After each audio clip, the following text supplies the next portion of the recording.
Okay, in this quick video, I'm going to walk you through threading the needle. I also will often say it's threading the machine. I will have instructions for you, but this is also a sort of physical, visual guide to walk you through. So I have my spool of thread and I'm going to put it on this back peg right here.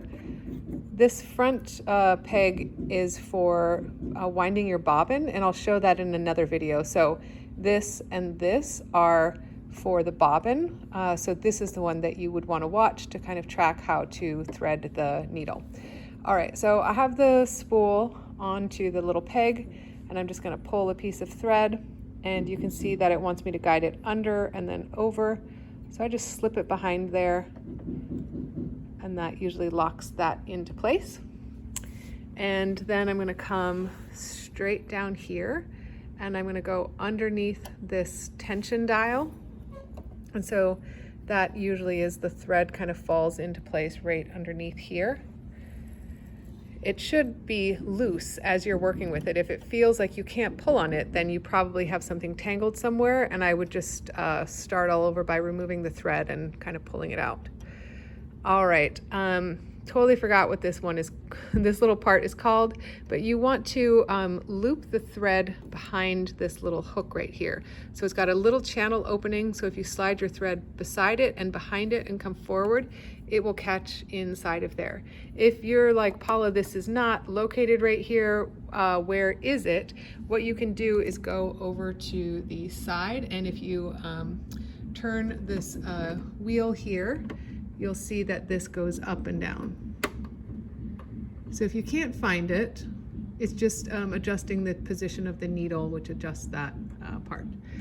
Okay, so next, this is just going to come all the way down here. And the next thing that's maybe a little tricky is to get this thread behind this little hook here. And so it's got a little notch that allows it to kind of catch, and then you can kind of gently pull it, and then you just want it to sort of be able to slide in that channel right there. You're going to want to make sure that your thread is really crisp. Sometimes I even lick the end of my thread in order to be able to get it through the little hole, or I just retrim it. I'm going to see if I can do this one-handed. It looks like I was able to by some miracle. Again, this is tricky with one hand because I'm holding the camera video with the other. But there we go. So I got that slipped through. I think because of how I pulled it, I tangled something a little silly here. So I'm going to undo that. And I want to make sure that's not twisted behind the needle. So now this looks great. I have my thread through the needle. And again, you can see that it's pulling and working there. In the next video, I will show you how to thread and load the bobbin, which is underneath here.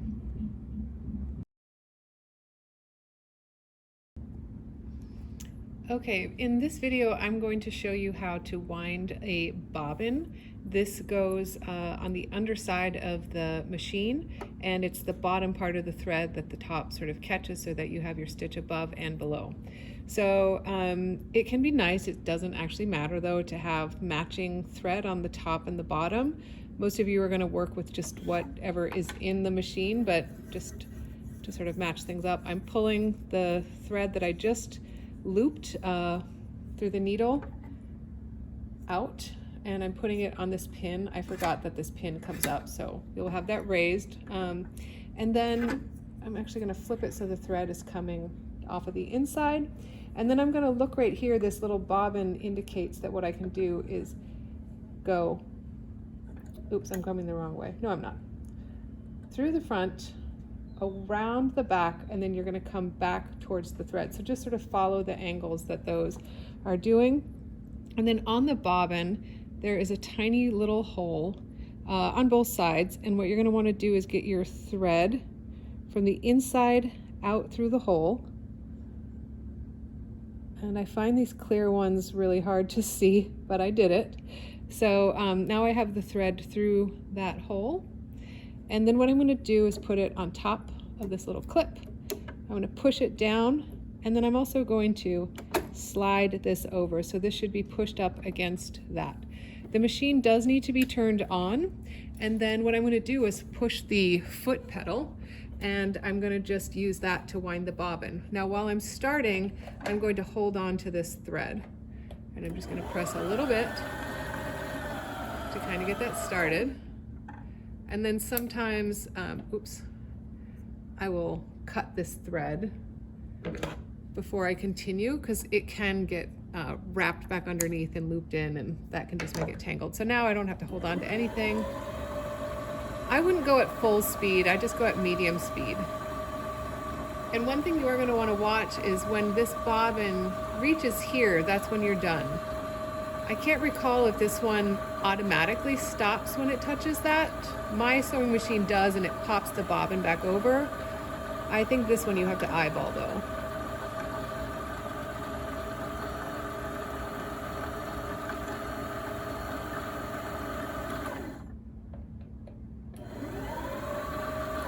There we go. Okay, and then I can slide it back and lift it up, and now you can see that I have the bobbin wound. I'll show you in the next video how to load it into the bobbin case.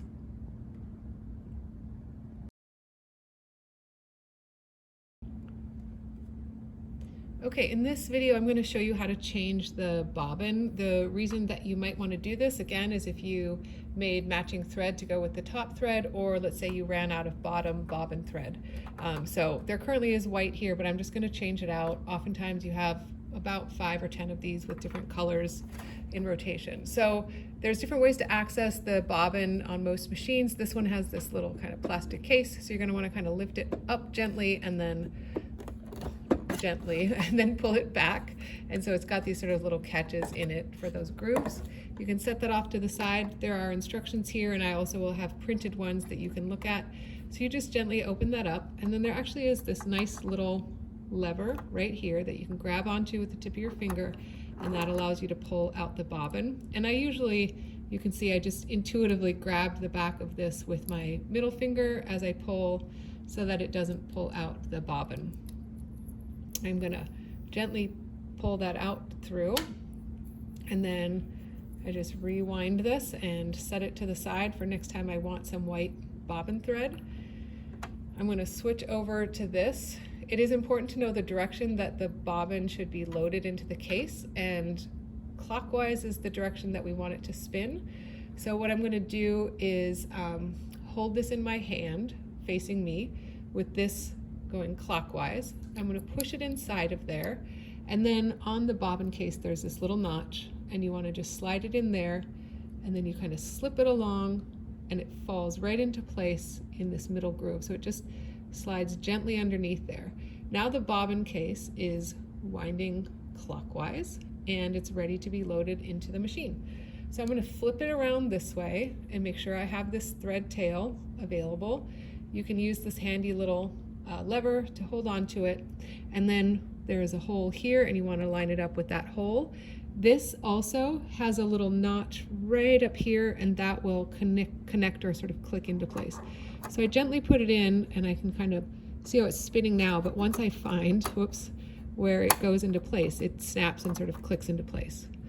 And once you hear that little snap, you're fine. You don't have to jam it in there or push it in there. So now we have the bobbin thread, but we need to bring it up to the top, and I do have, the sewing machine turned off so that I don't accidentally push on the foot pedal. And what I'm going to do is, let me see if I can adjust this camera just a little bit.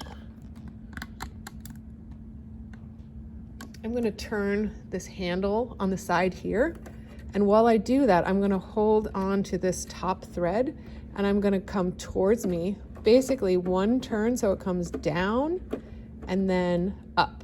And actually, I don't know if you could see that, but this top thread went down here and it suddenly just looped right back up. And if I complete that turn and I'm watching for this to come up and actually the needle to come all the way up, that will mean that I've completed the rotation. And then what I can do is sometimes I stick my little pinky underneath here. If there's not room, you could gently swipe with scissors or something underneath. But actually what that just did was it picked up the bobbin thread from the bottom, and I'm good to go. Now I have 2 threads from the top and the bottom. They match. I'll close that up. I'll just gently snap that back into place, and then I am good to go.